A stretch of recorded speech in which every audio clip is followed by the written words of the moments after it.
a non-vegan? David Benatar is a professor of philosophy and head of the Department of Philosophy at the University of Cape Town in Cape Town, South Africa. He's best known for his advocacy of antinatalism in his book Better Never to Have Been, The Harm of Coming into Existence. What is antinatalism and how did you arrive at this position? Well, antinatalism can be understood in a variety of different ways, but broadly speaking, it's an opposition to bringing new beings into existence. That would apply to humans, but it would also apply to animals by breeding them, for example. How I came to this position? Well, the world seems an ugly place and life seems pretty hard, and so I don't know why we would inflict more of that on others. You know the history of the term at all? It's an interesting question. I'm not sure whether I coined the term or whether I came across it before, so I'm really not sure of that. But you eventually came to write your own book on the topic. Better Never to Have Been. Yes. That's correct. I wrote an earlier article on it and then developed the ideas in much more detail in that book, which was first published in 2006.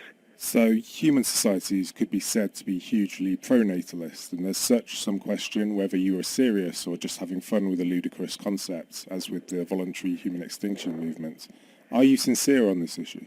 I am sincere. I am entirely serious about it. I think you're correct that many societies are pro-natalist, although there are some that are anti-natalist in a moderate sense. So there have been some societies, like China, for example, that have tried to curtail the human population growth. So they don't adopt the radical view that I'd adopt, that all procreation is wrong, but they've certainly attempted to restrict procreation, and in that sense they've been somewhat anti-natalist. The television drama True Detective's first season is said to have been influenced by your work. How did you feel about the way they broached the topic? Well, I actually was asked to write a little article about that recently, which appears on a website called The Critique. And I noted there that the one character, Russ Cole, is an antinatalist, but he's a variety of other things as well. And so what I tried to do in that piece was to differentiate his antinatalism from other features of his character, including, for example, his alcoholism. So I don't think that being an antinatalist commits you to being an alcoholic, for example. So in this episode, our two other guests are Mistro and Jan, and they've also expressed their antinatalism and as well as veganism through the mediums of music and fictional novels respectively. What do you feel about this, and would you urge that other like-minded people also become active? I don't see myself so much as an activist. I certainly think there's a role for activism, a place for activism, but I think different people are suited to different roles, and I'm just not sure I'm very good as an activist. But I think that antinatalism is an important idea. I think the most effective way that any individual can avoid the suffering of others. And so I think there are a variety of ways in which people might spread that message. The True Detective was one example. I'm not familiar with the work of these guests you've mentioned, but those other mediums would certainly be other ways of conveying the message, and that seems all to the good for me. So, ethicist Peter Singer concluded an article about you saying he believes that most people have lives worth living. Many people feel they are lucky to be alive and that life will be similarly good for their offspring. What would you say to them? Well, I think, as I've noted before, there's an ambiguity in that claim that life is worth living. So one thing you might mean is that life is worth continuing, but another thing you might mean is that life is worth starting. And I don't think that those things either mean the same or that the same standards apply to whether a life is worth starting and a life is worth continuing. So we're all here at the moment. Our lives have already started. And questions about whether we should end our life are, I think, very different questions from questions about whether we should start lives that are like ours. And the reason for that is that once you exist, you actually have an interest in continuing to exist. That interest could be defeated if the quality of life gets really, really bad at a certain point. But before you exist, if you never exist, there's no interest in coming into existence, and so there's nothing to defeat. And that's why I think we need to apply a much higher standard when we're making decisions about lives worth starting than when we're making decisions about lives worth continuing. And so I think a lot of people are glossing that distinction. They're ignoring that distinction, which is a crucial one. And I think there have been studies as well to show that once we are here, we have an optimism bias. in general, humanity does have an optimism bias, and there's been a vast amount of psychological literature that has demonstrated that. Of course, it's not true of every last individual. There are some individuals who are more realistic, and they tend to be less happy than the ones that have the optimism bias. Have you heard any rational, non-selfish reasons for adding new humans, and what is the strongest argument you've heard? Rational, non-selfish reasons. It depends on, I think, what you mean by a non-selfish reason. Often when people procreate, they say they're doing it for the state or for some community's preservation, and it's not clear whether these are really altruistic reasons or whether they're just a kind of broader selfish reason. In other words, it's not just about my interests, but about the interests of my group. So I think you could construe those in different ways.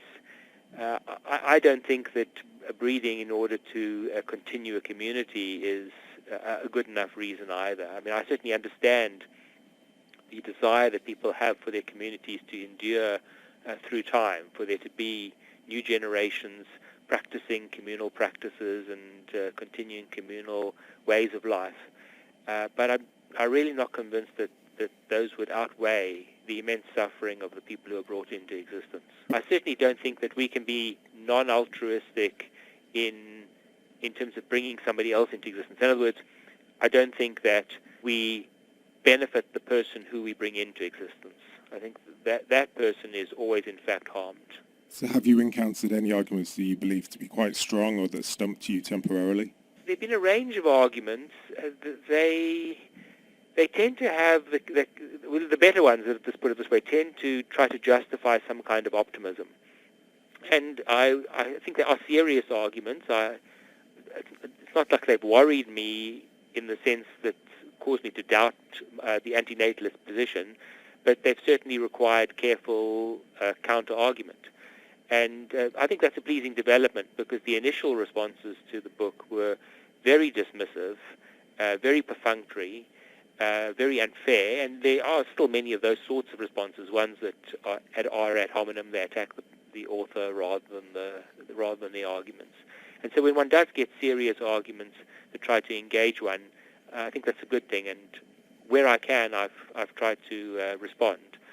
The volume, of course, is too much now. I just can't reply to everybody, but I'm trying where I can to reply to the arguments. So what of the retort suggesting that antinatalists should walk the talk and kill themselves? Well, either they haven't read what I originally said, or they need to come up with an argument for why antinatalism does commit you to suicide, because I've specifically argued that antinatalism does not commit you to suicide. Certainly not immediately. I think that life can get so bad that it may be rational to take your own life. But because that time might come in your life, doesn't mean to say that you ought to take your life now. It might be rational instead to wait until the quality of life has deteriorated to that point. But if you're thinking about whether you should start a life, you need to recognize that that life will include, very likely include, periods of that terrible suffering, and will then pose that person with a very serious dilemma about whether to continue to live or whether to take their own life. And that in itself, I think, is a very unfair thing to inflict on other people. You're listening to The Species Barrier on 107.3 Siren FM. Given our disproportionate impacts on the planet and other animals, do you believe misanthropy to be a rational position? Well, I have recently defended misanthropy as one possible basis for antinatalism. In that earlier book that you mentioned, Better Never to Have Been, the arguments were all of what I call a philanthropic kind. So they were all based out of concern for the human beings that are brought into existence. But I've subsequently argued that there are also very good misanthropic arguments against bringing people into existence. And that is because, first of all, of the damage that humans do to one another, but also because of the damage that they do to other sentient beings on the planet. And I don't think that philanthropy and misanthropy in these senses are incompatible. And I do say something about why I think that's the case. I think that you can both be concerned about human beings as victims and also recognize them as perpetrators of injustices and other evils on one another and on other beings. So almost reclaiming the word misanthropy as something other than a pejorative and a slur, that it can be a rational position to hold. Yes, indeed. So, I think there can be misguided forms of misanthropy. So let's imagine somebody were universally misanthropic and they loathed every last human they encountered, and there was no nuance in their position. They couldn't differentiate between milder forms of human weakness and more severe forms of human evil.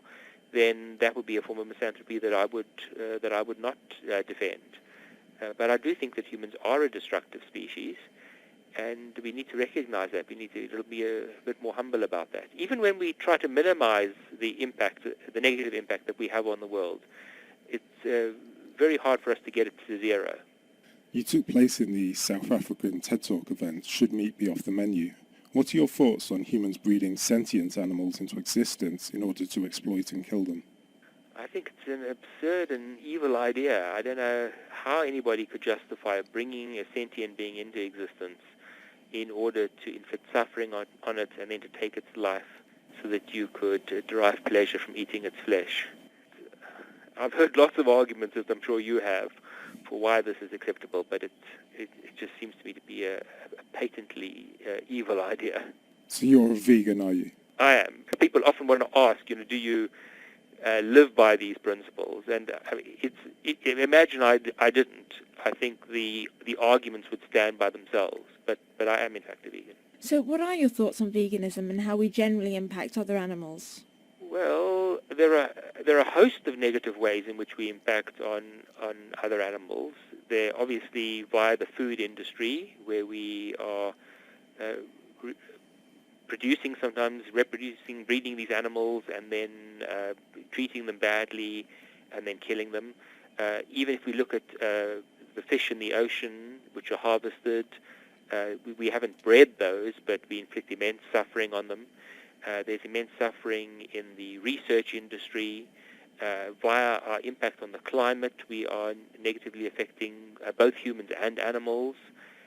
So I think there are lots of ways in which we're very damaging. Do you advocate extinction for all other sentient animals as well? We obviously drive 200 species extinct daily, and would further human intervention to this end be moral?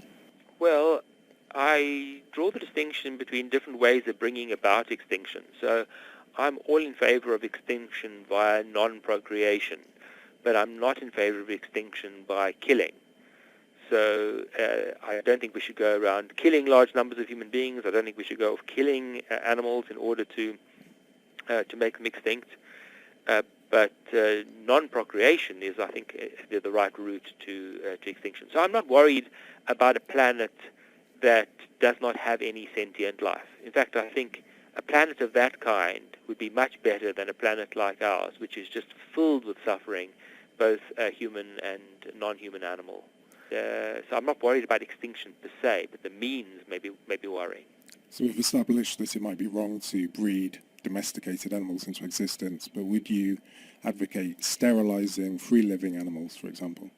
Yes. Now, obviously, there are some issues of welfare concerned with sterilization because it's not a pain-free experience for that animal. There's going to be some post-operative pain. There may be other implications for animal welfare. But I think if we do this in the best possible way, that is far preferable to many more animals being bred, many more companion animals being bred. A human pregnancy is commonly seen as a cause of celebration and congratulations. How do you react to such announcements? That's a hard one because people want one to be pleased for them when they tell you that they're pregnant. And I do feel it in the sadness at the thought that there'll be another being that will come into existence and very likely suffer quite considerably. But what I sometimes try to do to be tactful is to distinguish between my pleasure for the expectant parent and my concern for the resultant child. I don't always express the latter part, depending on how well I know somebody, but I might say I'm happy for you. Yeah, I've started being very factual about it in that instead of saying congratulations, I'll say, oh, how far along are you? So because obviously you don't want to offend someone, you don't want to hurt someone's feelings, but at the same time, Yes. I feel like I'd be lying to say congratulations. Exactly. I think, well, that's a very tactful method that you've employed, and I'm sure there are a range of others that one could use. So we do obviously need to be aware of the sensitivities of people who are procreating, be aware that they've not thought about these issues to the extent that we might have, that they might have different views, and we, I think, without compromising our principles, can engage civilly with them. You must be greatly frustrated by parents not considering these issues in advance of becoming pregnant. Yes, indeed. I've seen research that about 50% of people who were brought into existence without a decision being made to bring them into existence. They were just the result of sexual intercourse. And that's probably the most troubling, where somebody didn't particularly want a child. In other situations, people have deliberated and they've chosen, and my own view, of course, is that they've chosen wrongly, but at least in those situations there's been some deliberation about it, and one hopes that they're then better equipped to make that child's life as devoid of suffering as is humanly possible. Now, I don't think that as humanly possible is ever good enough, but clearly there are some lives that are much worse than others, and unplanned children are sometimes cared for very well, but certainly unwanted children are going to have the rawest deal. You've worked on the issue of pain in fetuses. What were your findings, and do you consider abortion to be moral if the alternative is bringing a new human into existence? So yes, I worked on that topic with one of my brothers who's a neurologist, so we tried to combine the philosophical and the neurological interests there. And the conclusion that we came to, and this was not original research, it was really looking at existent evidence, was that fetuses likely begin to feel pain around 27, 28 weeks of gestation, in that vicinity. Now, I don't think that antinatalism commits you to abortion before that point, but I think if you combine certain views about the status of a pre-sentient fetus with antinatalism, then you might be led to the conclusion that abortion would be preferable prior to sentience. I think once the fetus becomes sentient, it now acquires some moral standing, some moral considerability, and then matters become more complicated. So I would not suggest that abortion is never justified later on in pregnancy. There may well be circumstances where it would amount to a kind of euthanasia, where the being that will result will suffer so much that even though it's already got some moral status, and even though it may already have some interest in continuing to exist, we should still terminate its life. But I do want to emphasize the point that antinatalism does not commit you to a certain view on abortion. You have to combine antinatalism with other views about the status, the moral status of a fetus. My own view, given my views about fetal moral status, is that at the pre-sentient point, it would be better to abort than not to abort. But I don't think that all antinatalists have to adopt that same view if they have different views about moral status of fetuses than I do. So where can people find out more about your work? Probably the best place is to look at that book, Better Never to Have Been. I also co-authored a book recently called Debating Procreation with David Wasserman from the United States.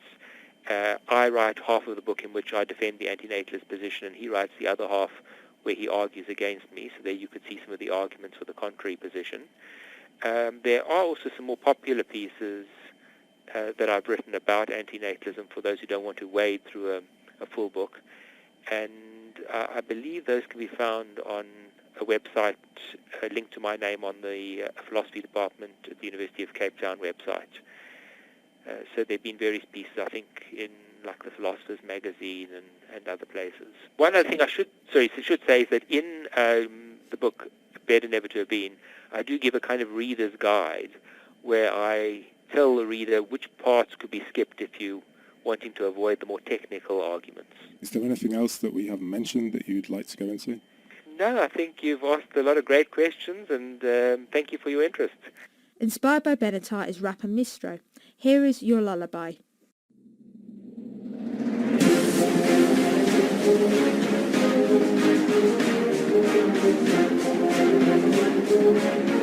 My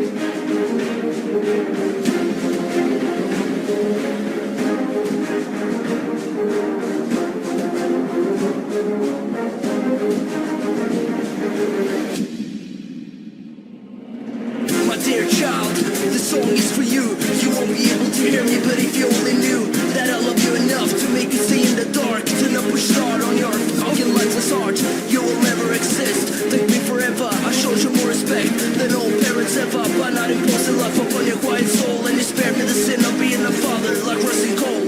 You will never suffer, you won't feel any pain, but still most people call me insane.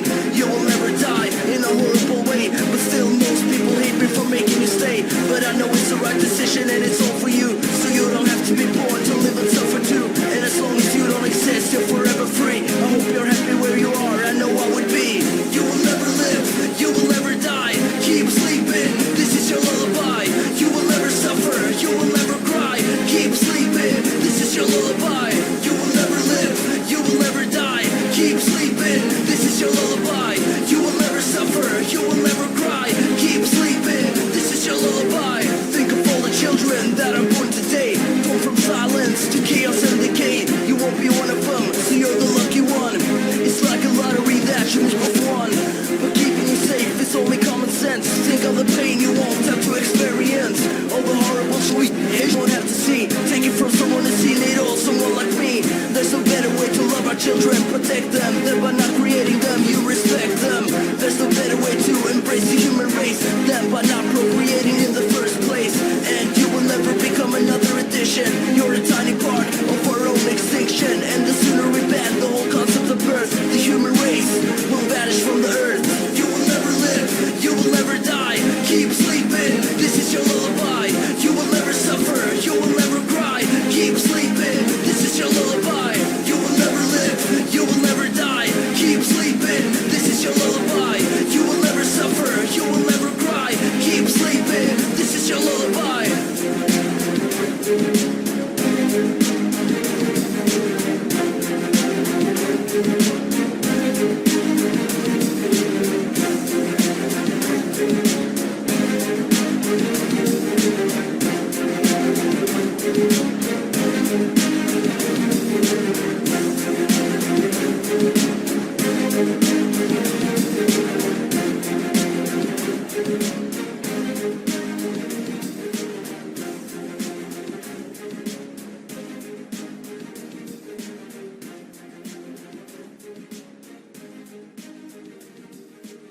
Mistro is a Norwegian rapper who fuses antinatalism and veganism in his newly released album, The Tragedy of Birth. I'm a rapper and a producer, a vegan, misanthrope, animal liberation activist, and an antinatalist. Been producing music for about 10 years, and I launched my hip-hop project Mistro back in March this year. So what does Mistro translate as in English? It translates to disbelief. By that I mean a lack of faith in the human race, basically. Your album is entitled The Tragedy of Birth. Why is this? I knew that I was going with the title that represented the philosophy of antinatalism. As I was looking around, I saw a book by Nietzsche that was called The Birth of Tragedy, and I just thought it was a cool idea to flip it and call it The Tragedy of Birth, basically because I feel that bringing children into this sick world is a great tragedy.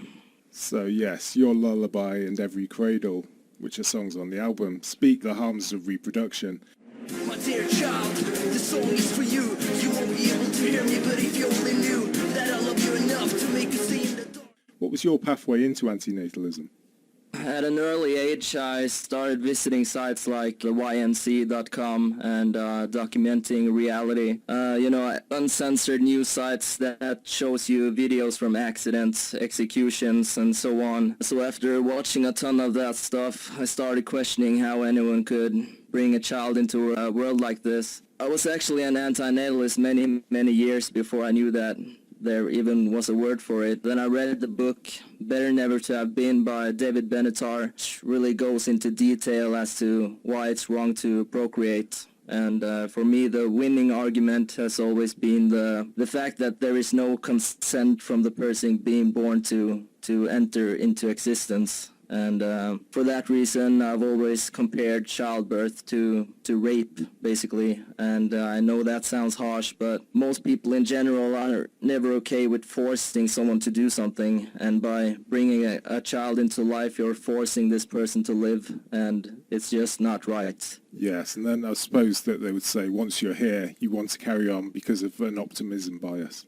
You're also vegan, which is displayed explicitly in the songs Let 'Em Loose and The Holocaust. I'm fighting for the ones who can't speak, those who are too weak to fight back. What led you to this ethic? For me, it began with watching slaughterhouse footage, basically. Then I heard a speech by Gary Yourofsky. After that, I was convinced. Then I went vegan overnight, actually. No baby steps, no digital journey. From there on, I just realized that we're all just brainwashed from birth to believe all the lies, and now I'm just working to open people's eyes to the truth. I believe that the value of life is measured in the ability to feel, to experience pain, and for that reason all sentient life should be respected, especially all living creatures who can't defend themselves. But if you disagree with all of this after having watched speech by Gary Yourofsky, for example, then I feel that you're basically excluded and you don't deserve to be respected. That's how I feel, pretty much. One of the songs is called The Holocaust, and for some,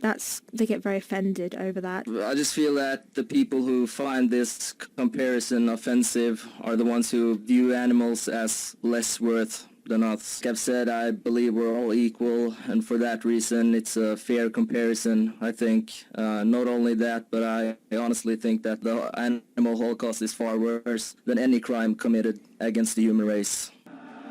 How would you like to get raped and forced to make milk, to be boiled and have your hair made into silk, to be skinned alive and worn as a coat, to be hung upside down and stuck in your throat? The numbers alone, to be honest, are vastly, in a day, much bigger than anything we've done to ourselves. Yeah, exactly. And for that reason, it's much worse, Yes, to not see the equivalence, you just have to believe that humans are a magical, supreme animal, don't you? Exactly. I think, a lot of people just view humans as something, far better than any other species, and I don't think that's the case. It's quite the opposite, actually. We're like any other wild animal. I think it's wrong to view ourselves as better than that, honestly. So yeah, you mentioned baby steps earlier, and you're being against baby steps towards veganism. Why is that? Basically because, the animals does not care about your cravings. They don't care about what you're used to eating or anything like that. If we're gonna make a difference, it needs to happen immediately. I understand that some people find it boring to give up cheese or milk or any other animal product, but it's nothing compared to what the animals are going through every day. So the least you can do is go vegan overnight, I think. Veganism really is just a moral baseline. It's the minimum we can do, and it's not, people who say it's hard, it's not hard. Just don't eat animal products. Exactly. Yeah. Simple. There are so many, substitutes for meat and everything available now, and even if you can't find that stuff in your store, just stick to eating beans or lentils or potatoes or whatever, there's no excuse, basically. Absolutely. I'd never met a vegan before I went vegan, and I just ate basic whole foods. Didn't have a clue what to eat. You don't need these special, fake cheeses, and we certainly don't eat them. Not out of ethics, just because we can't get hold of them that easily. And it's not some big deal. I don't know why people seem to think that you have to go vegetarian, first pescatarian, then vegetarian, and then, it's really hard to give up eggs and cheese. I went vegan overnight. It wasn't a problem, honestly. It just, I knew that I had to make a change, and I just, did it. It was easy, honestly. It's not justifiable, is it, to cause unnecessary suffering just on the basis of our taste pleasure, That's what it comes down to. I don't think we should take part in the torture and killing of animals just to please our taste buds. Everyone should have the right to die a peaceful way. Those who can't stand to live another day. So your flesh it might be. Why not DIY? It leaves a mess and it's a painful way to die. Final exit speaks of euthanasia. Why did you want to draw attention to this topic? I've always felt that we're, forced into life, so at least we should have the right to a quick and painless way to leave, basically. And I think we all should have this option, not only the terminally ill, but everyone who, feel like they're done with this life. Who wants to die, they should be able to do that in a quick and painless way. This life is not for everyone, just like any other thing, it's some people just come into life and they realize that, living is not for me, and they should be able to exit. It goes back to that speciesism we were talking about earlier, where we're happy to euthanize and kill other animals when we believe they're suffering, but we believe ourselves to be too special to partake in it. Yeah, exactly. It's the same thing. A human pregnancy is commonly seen as a cause for celebration and congratulations. Given all we've said before this now, how do you feel about such announcements? Honestly, it sickens me, because usually they're not celebrating the person coming into life, they're celebrating the person giving birth. And I don't think there's anything to celebrate about coming into existence. It's just the beginning of a dish of life in a dishy world that almost always ends in a slow, painful death, basically. Would you keep that to yourself, or would you react, openly, or what would you do? I keep it to myself, I never tell anyone how I feel. I don't think that's, apart from my music, obviously. But yeah, when I'm outside or when I'm talking to someone, I never express how I feel. It just, it makes it worse. Basically, people don't know how to react when I tell them that, I'm an antinatalist or whatever. They just get angry and frustrated, and they don't understand. I've had people, come to me with their, holding their newborn babies. I have no idea how to react. I just, usually I just pretend that, I'm happy about it, and but it's really hard to put on a mask and pretend when I feel totally different about it. One of my best friends said to me not too long after I'd met her, because I'm quite open on Facebook about being an antinatalist, but she has a son, a young son, and she said to me, so you hate him, right? I was like, no, I don't hate him. I don't hate children. I just personally don't want any more to come into the world, because it's a pretty messed up world.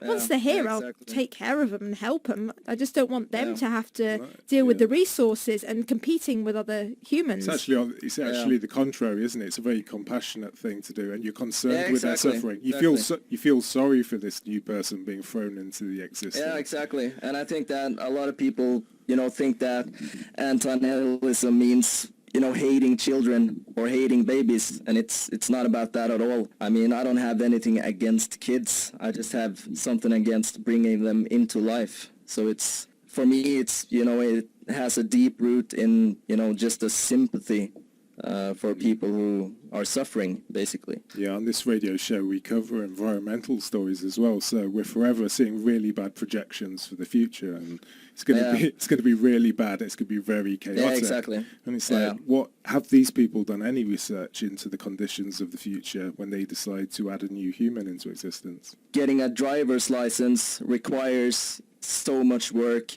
You have to go through so many tests. You have to, pay a lot of money just to get your driver's license, but anyone can just squeeze out a baby, and it's quite absurd, really. How difficult it is to become sterilized as well. You have to jump through those hoops again, whereas, if you just want to go and make as many humans as you want, that's totally fine and dandy. Yeah, it's it's insane.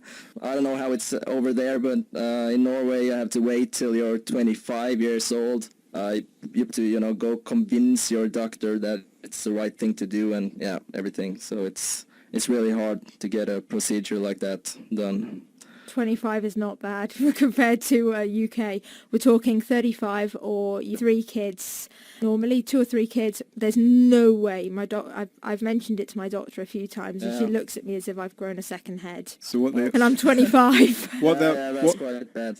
What they'll say in the UK is, even if you say, myself and my partner don't want to have any children, they'll say, what about if you start a new relationship and that person wants you to have children? It doesn't even come down to what you want personally. Yeah. It's this patronizing idea of what a partner may want from you in the future.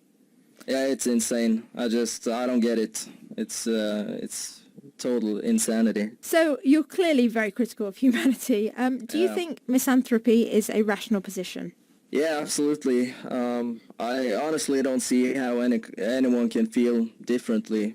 You know, sure, I see all the good things in life as well, and I think that's one of the reasons why I hate the human race that much, because, you know, I see the potential in a lot of things, but there's just too much evil destroying everything that could have gotten better. And people are just so careless. I mean, just when I'm in the store, when I see people just strolling around with their newborn babies, filling up their shopping carts with the flesh of dead animals, it sickens me. People just don't care about anything or anyone beside themselves, you know. There's just too many people on Earth. And going back to the term misanthrope, it's used as a pejorative, isn't it? It's like, to call someone a misanthrope is an insult, so it's a slur. And it's just, like you say, it's could be said to be a very rational position to, you know, just look at everything around us and say, you know, this species isn't doing very well. Yeah, I don't think, you know, I don't think it should be, you know, used in that sense. I think it's just a rational position.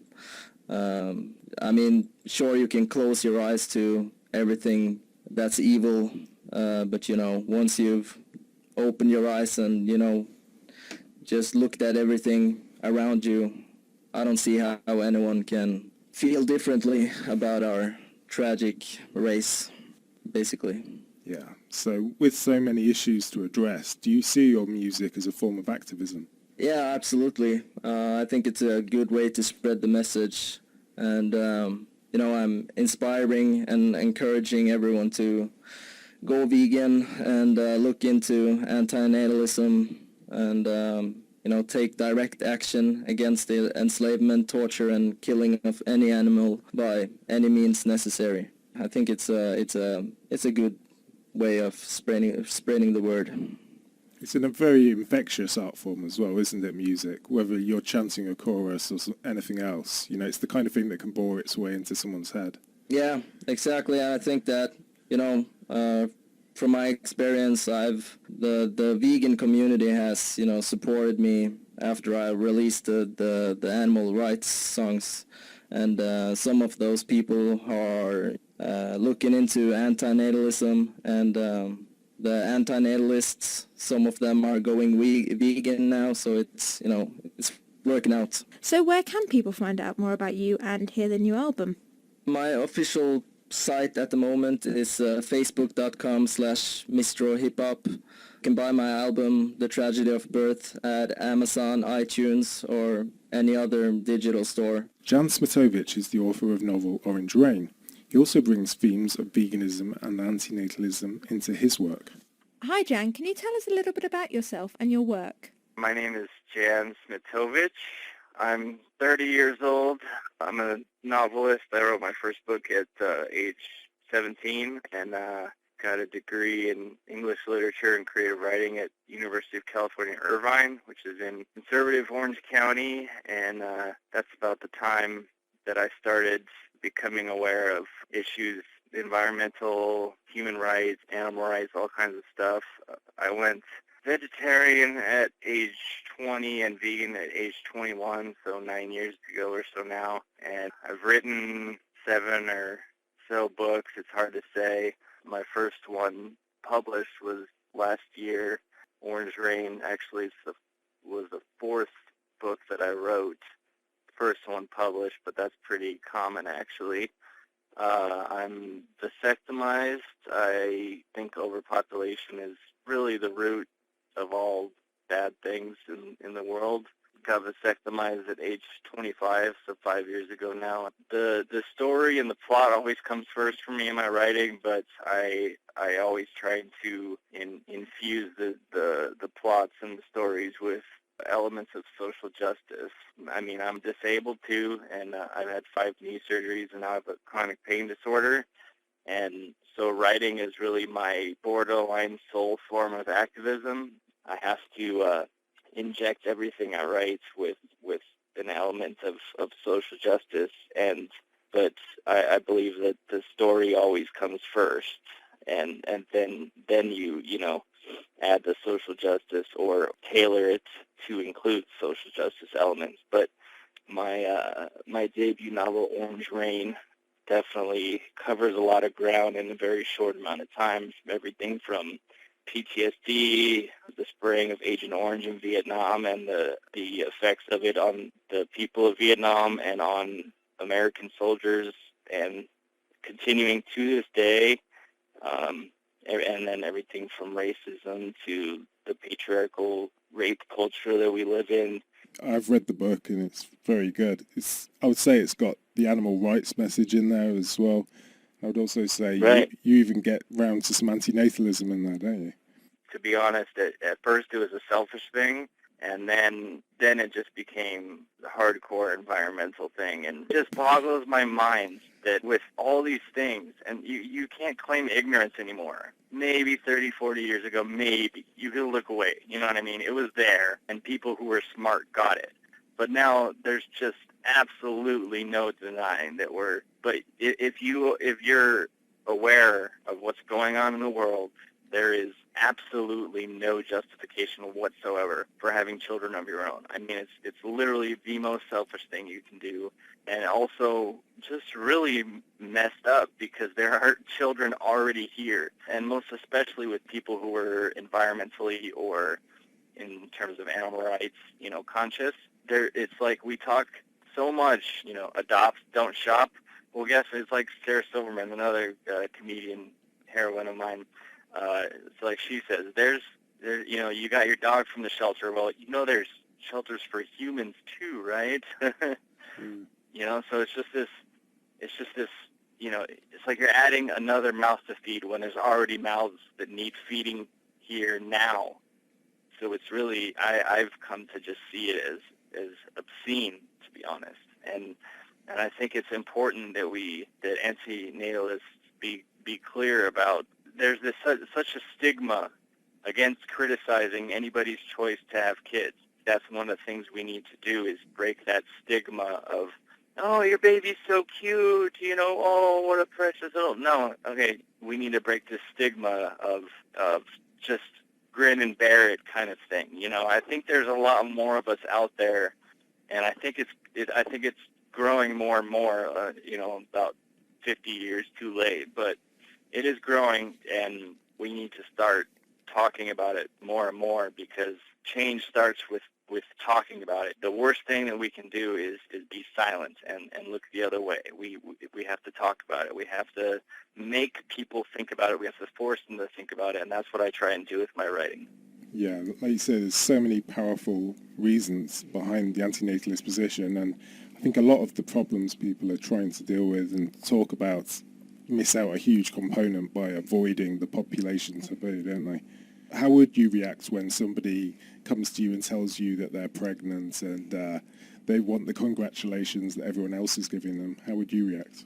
I've gotten a lot more open in recent years. I'm to that age now where high school or, you know, longtime friends or whatever, just friends are starting to have kids and whatnot. And I think the best example is when my best friend, and she told me she was pregnant, and I said, have you considered abortion? You know, that's an option, right? You know, like, and I started talking all about this, and she threw out the, you know, we need more vegans thing, and I just, you know, told her all I could, and she said they wanted to keep it, and I haven't talked to her since, to be honest, except to, I did, just, you know, for old time's sake or whatever it is, you know, wish her on her birthday. I sent her a text that said, happy birthday, hope you and your little one are doing well. But, you know, my my initial reaction and my silence since then has, you know, spoken a lot more strongly than one little, kind, text message. So basically, to answer your question, I sign off on them more or less. I'm not interested. I don't care what people have to say once they become parents. When you understand the issues that we're going to face in the future, and you've spoken to them about all the problems with bringing a child into the world, and they still decide to go and do it, it can be very harrowing, I guess. I say that it's an act of sadism at this point, knowing what we do, knowing what the next 10, 20, 30, 50 years is going to be like, knowing what's going to happen to every child born today, let alone, everyone alive in the next 20, 30 years. I mean, we're facing catastrophic environmental change and industrial collapse. This is just basic mathematics talking here. How could you do that to someone? It's an act of sadism. It really is, especially when there's children in foster homes quite possibly being abused, undoubtedly dying for a permanent home. It's quite honestly, it's sick. It's sick. Like, let's just, take off the veneer of social conditioning and kindness, and let's just call a spade a spade. It's sick. And we were, just before we came in here, we were talking, well, not talking, on Facebook with a lady who has biological children, and she was saying, but all adopted children are completely messed up, and, it's so hard to adopt. And, well, I find that I'm adopted myself. So, firstly, that's just rude.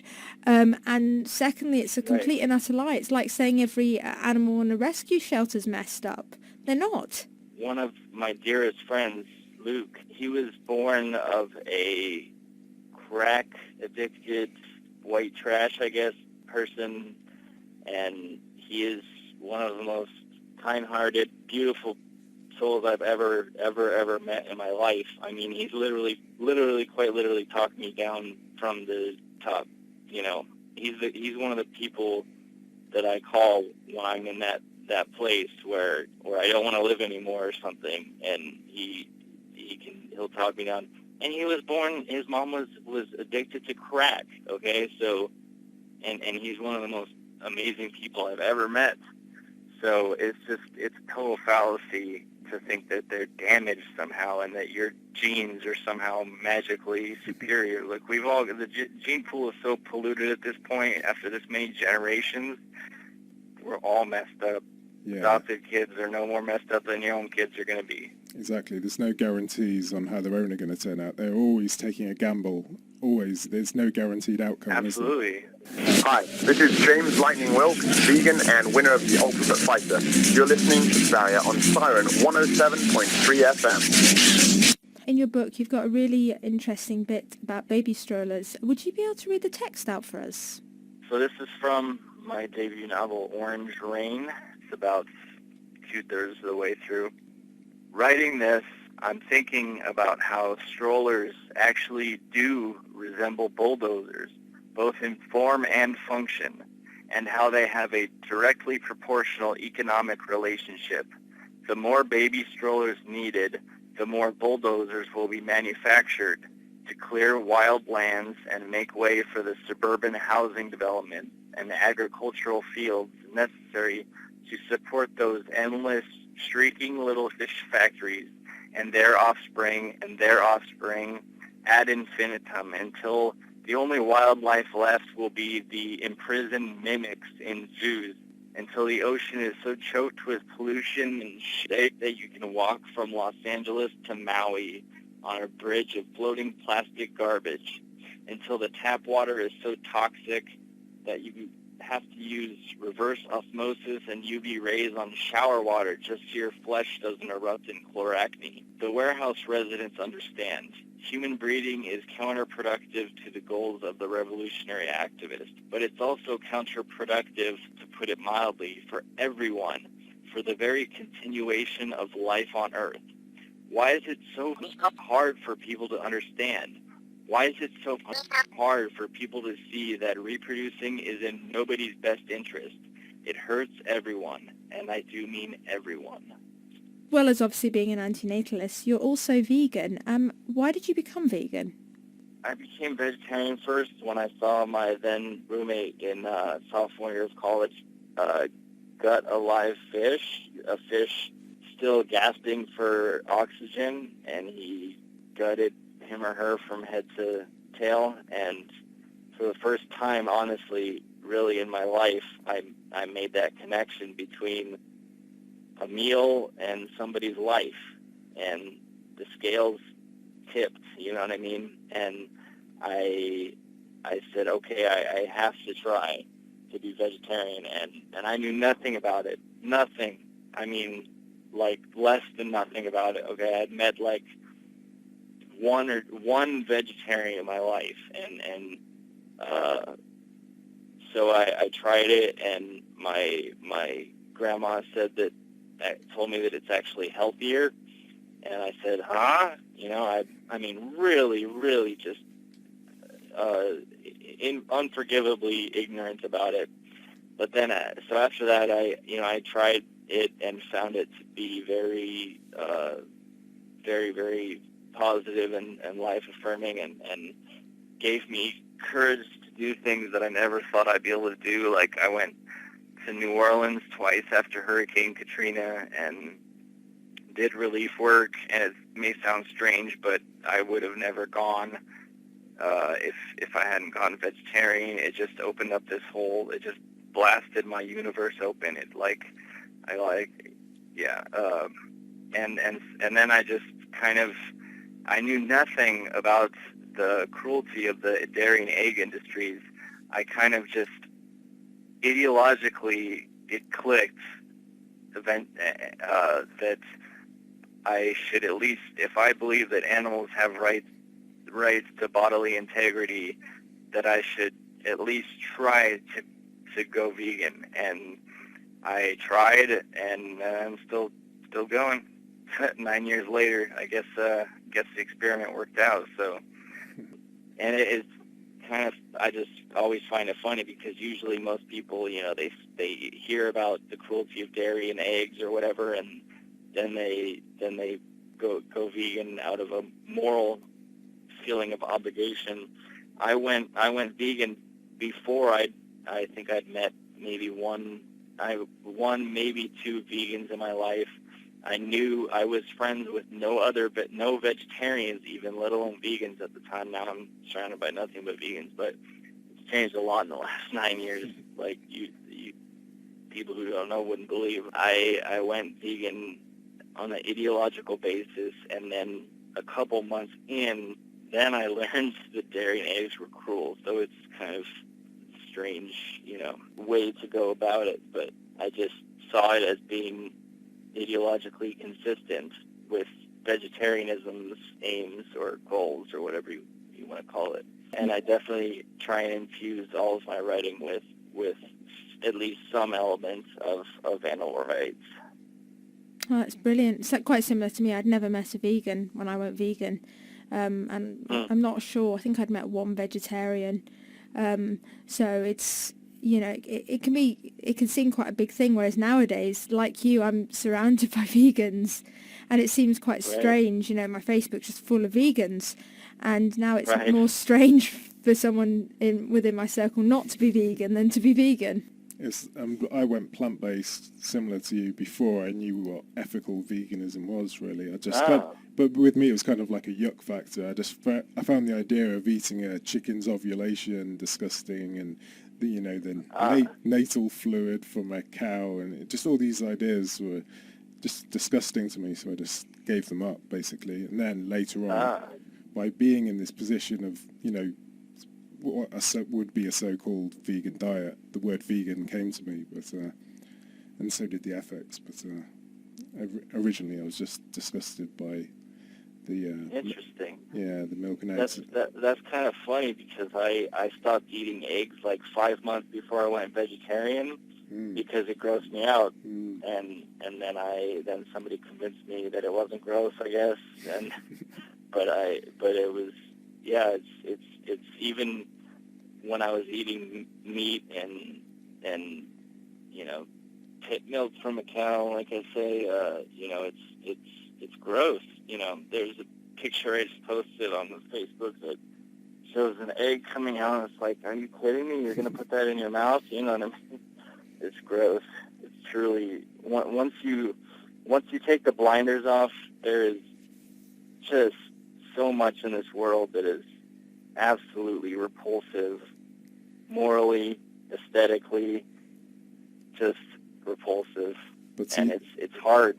It's really, really hard sometimes to be aware, but I couldn't go back. You know what I mean? There's so few people that are conscious of what's going on and what human beings are doing to this planet and all the catastrophe and death and mass murder that we're causing, that we have an obligation to take that pain and synthesize it into something productive. You know what I mean? Yeah. So given our disproportionate impacts on the planet and on other animals, do you believe misanthropy to be a rational position? God, yes. I'm misanthropic to the core. I'm antisocial. I don't like people. I don't like being around people very often. You know, I have my wonderful partner and fiance Andrea and our dogs and pet companion rats, and I could go weeks, months without caring to see another human. And I like to say that I love persons but hate people. So it's, you know, I have deep, abiding, unequivocal love for individuals, but in my mind, no rational person can possibly see humans as anything but parasites on the planet. No offense, humans. It makes total sense. You know, we're predisposed to love and protect those within our circle, but when you understand what we as a species are doing to the planet, you even, you know, how can you like us as a species? Maybe only economists could like 7.3 billion humans en masse, yeah. I think there's so much atrocity in the world that most people cannot possibly bear to have the blinders off, and so they kind of keep them on as a means of survival, because they couldn't live with themselves if they owned up to the destruction and absolute, just unfathomable amount of killing and cruelty and suffering that we cause just by being alive. And it's not a natural thing. We've completely removed ourselves from all systems of nature. We're not even animals anymore in the good sense.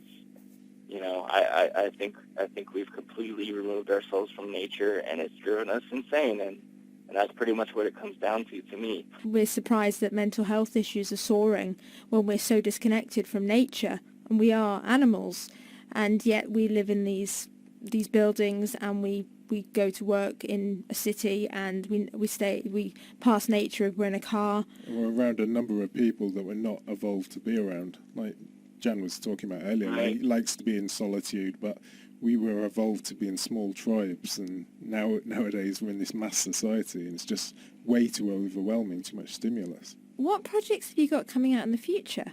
Right now, I'm trying to shop my prison memoir, so I'm shopping that to agents and publishers, and I have a book that I wrote before Orange Rain, the one that's out now. The third book I wrote, Redwood Falls, I think I'm going to self-publish, and now I'm working on a novella about the assassination of Ted Nugent. Is there anything else you'd like to say? Please stop having kids. Care. Just have compassion, you know, open your eyes, wake up, try to do something. You know, we don't have much time. There's maybe time to save some of what's left. It's just the right thing to do, living in a way that impacts natural ecosystems and non-humans and your fellow humans as little as possible. Brilliant. Where can people get Orange Rain? In the UK, it's available through Amazon.uk, both in ebook format and paperback, and then else it's available in many countries through Amazon. The fact of the day: when you think of endangered animals in Africa, the classic elephants and rhinos probably come first to your mind. Yet there is another iconic African animal that has been flying under the radar for years when it comes to population decline and which needs our help. In 1999, there were around 140,000 giraffes in Africa. Today, the population has plummeted to an estimated 80,000 giraffes left in Africa. That's a 40% drop in the last 15 years, but nobody is talking about it. As the human population grows, the population of the world's tallest mammal declines almost by default. A strong human presence means more settlements, roads, and destruction of the giraffe's natural habitat and main source of food, the acacia tree. A large proportion of the giraffe's habitat is now being used for agricultural purposes, depriving these gentle giants of even their homes. You can contact us on thespeciesbarrier@gmail.com. We're on Twitter @speciesbarrier. You can find us on Facebook by typing in The Species Barrier, and our old episodes can be listened to by going on archive.org and typing in The Species Barrier, and we're also on iTunes, where we love reviews.